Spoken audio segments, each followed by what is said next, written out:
नमस्कार। Aryan drugs case में पूरी तरीके से वसूली हुई है और वसूली क्यों हुई है, इसके पीछे मास्टरमाइंड कौन है, ये सारी चीज़ें बात करेंगे आज इस वीडियो में। लेकिन उससे पहले आपको ये भी बता दूं कि क्या एनसीबी का पूरी तरीके से नाम यूज़ करके उससे पैसे ऐंठने का यूज़ किया गया है, इसलिए आर्यन खान को गिरफ्तार किया गया था। ये पूरा प्लानिंग जो है वो पूरा सेट था, पूरी सेटिंग से काम करी गई थी।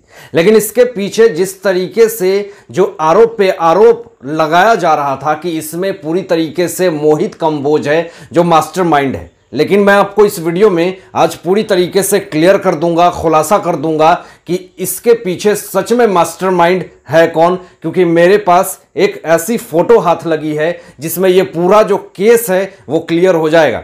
लेकिन उससे पहले मैं आपको यह भी बता दूं कि आज जो आर्यन खान ड्रग्स केस फिरौती वसूली का जो मामला आ रहा है, आज ये एनसीबी वीएस एनसीपी वीएस फिर आपको बीजेपी, ये सारे की जो पूरी तरीके से लड़ाई जो दिख रही है वो अपने आप में एक बहुत ही बड़ी और शर्मनाक बात है।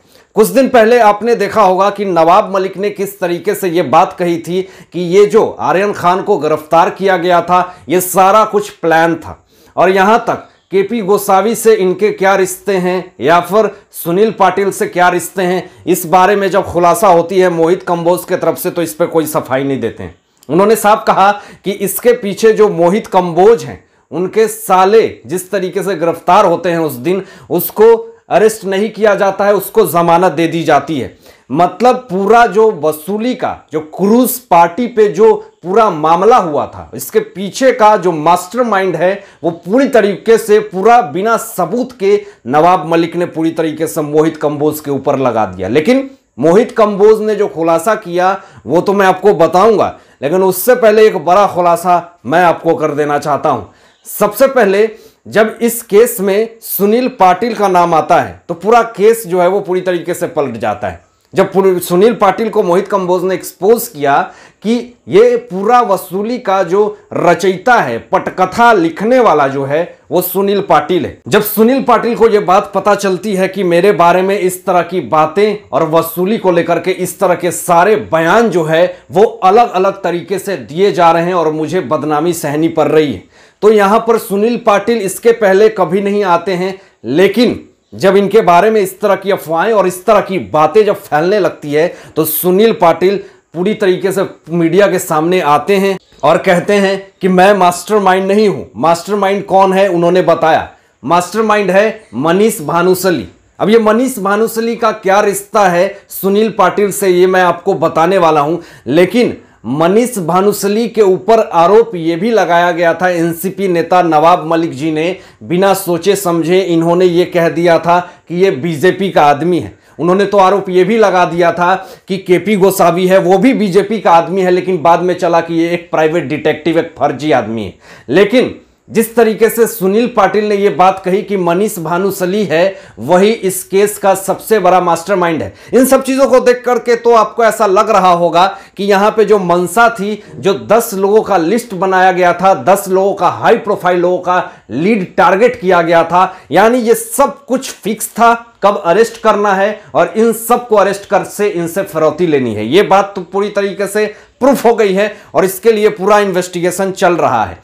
लेकिन जिस तरीके से सुनील पाटिल ने यह कहा कि मेरा एक दिन कॉल आया था मनीष भानुशाली से और मनीष भानुशाली ने यह कहा था कि एक रेड पड़ने वाली है और एक रेड पड़ने वाली है जहां पे मुझे 1 करोड़ रुपए मिलेंगे। लेकिन यहां पे मैं आपको यह बता दूं कि सुनील पाटिल एक बिजनेसमैन है और 15 लाख रुपए मनीष भानुशाली के उसके पास बाकी थे। तो मनीष भानुशाली ने यह कहा कि जो 15 लाख रुपए जो तुम्हारे बाकी हैं, जो क्रूज पार्टी पे जिस तरीके से वहां ड्रग्स होने वाला है, मेरे पास लीड है, वो 1 करोड़ जो मुझे मिलेगा वो मैं 15 लाख तुम्हें उसमें से दे दूंगा। अब सवाल यहां पे ये उठता है कि वो 1 करोड़ रुपए मनीष भानुशाली को कौन देता है और इस ड्रग्स पार्टी के लिए वहां पे छापा मरवाने के लिए उसे 1 करोड़ रुपए कौन देता है। तो यहां पर मनीष भानुशाली ने सुनील पाटिल को यह कहा कि क्या तुम्हारे पास कोई एनसीबी का अधिकारी है, उससे मुझे बात करवाओ, मैं बताऊंगा कि वहां क्रूज पे पार्टी होने वाली है और वहां पे छापा मराना चाहिए। तो यहाँ पे मनीष भानुशाली को क्या पता था, किससे पता था, ये सवाल उठता है। लेकिन ये मामला ये जिस तरीके से सुनील पाटिल ने बताई है वो इसी एंगल में जा रही है। तो यहाँ पे सुनील पाटिल ने मनीष भानुशाली को ये कहा कि मेरे पास कोई एनसीबी अधिकारी का न नाम है न नंबर है, लेकिन मेरे पास एक लीड है सैम डिसूजा। सैम डिसूजा का नंबर मेरे पास है और सैम डिसूजा जो है वो एक बार ड्रग्स के केस में अंदर जा चुका है। तो हो सकता है कि सैम डिसूजा का जो लिंक है वो एनसीबी अधिकारी से हो। देन इसके बाद क्या हुआ आप लोग भी जानते हैं कि इस केस में केपी गोसावी किस तरीके से एंट्री करता है। और ये तो कहानी रची गई थी सुनील पाटिल की तरफ से जो इन्होंने इतना तक बताया। लेकिन उसके बाद का स्टोरी ये होता है कि सैम डिसूजा ने तो यहां पूरा काला चिट्ठा खोल दिया कि ये केपी गोसावी जो है वो सुनील पाटिल का आदमी है और ये सुनील पाटिल का बॉडीगार्ड है प्रभाकर सिल। अब ये दोनों मिलकर के ये पूरा काम करते हैं। अब मैं आपको जो फोटो दिखाने वाला हूं वो फोटो काफी ज्यादा सोशल मीडिया पे वायरल हो रही है और ये फोटो में सुनील पाटिल जो हैं वो एनसीपी नेता और केपी गोसावी दोनों के साथ खड़े हैं और वहां पे कुछ मेल मिलाप कर। इस फोटो में आप देखें कि इसमें सुनील पाटिल और केपी गोसावी दोनों हैं, लेकिन यहां पे सुनील पाटिल ने तो साफ इनकार कर दिया कि मैं तो जानता ही नहीं केपी गोसावी को कौन है। लेकिन ये फोटो तो कुछ और बयां करती है। और इन्होंने 17 साल एनसीपी में कार्यरत रहे हैं और इस पार्टी में जुड़ करके इन्होंने काम किया है। यहां पे अब सवाल यह उठता है कि एनसीपी के प्रवक्ता होने के साथ साथ वहां के कार्यकर्ता होने के साथ साथ क्या एनसीपी को पूरी तरीके से यूज किया जा रहा है वसूली करने में। यहां केपी गोसावी और सुनील पाटिल ये दोनों मिलकर के कुछ खिचड़ी पका रहे थे क्योंकि ये एनसीपी से जिस तरीके से पूरा खेल मिला हुआ है। लेकिन यहां पे नवाब मलिक तो पूरी तरीके से इस बात पे इनकार कर देते हैं। वो तो सीधा कह देते हैं कि मेरा इसमें कोई भी हस्तक्षेप नहीं है। लेकिन जिस दिन से मोहित कंबोज ने पूरी तरीके से एनसीपी को पूरी तरीके से नवाब मलिक को जब एक्सपोज किया तो इस पर से उन्होंने कुछ आज तक नहीं कहा, क्योंकि इनके ऊपर तो खुद अब ऐसे ऐसे कार्रवाई हो रहे हैं, ऐसे ऐसे इनके ऊपर लांछन लग रहे हैं।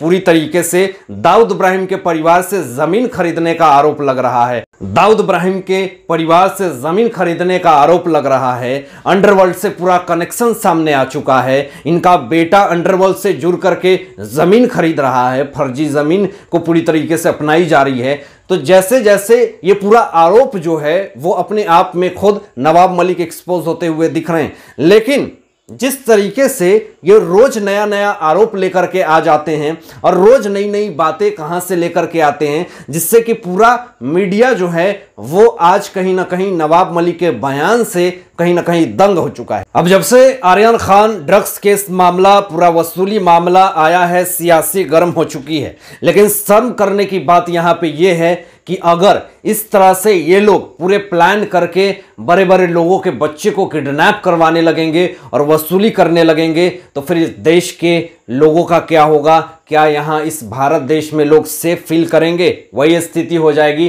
कि मुकेश अंबानी इतना बड़ा रिचेस्ट पीपल भी इस भारत देश को छोड़ करके बाहर बसने के लिए सोचेगा। हालांकि इन सारे बातों पे, इन सारे बयान पे आप लोगों की क्या सोच है, अपनी विचार जरूर व्यक्त कीजिएगा। और ऐसे ही लेटेस्ट अपडेट पाने के लिए इस चैनल को सब्सक्राइब करके बेल आइकन प्रेस कर दीजिएगा और अपना ध्यान रखिएगा। Thanks for watching my video.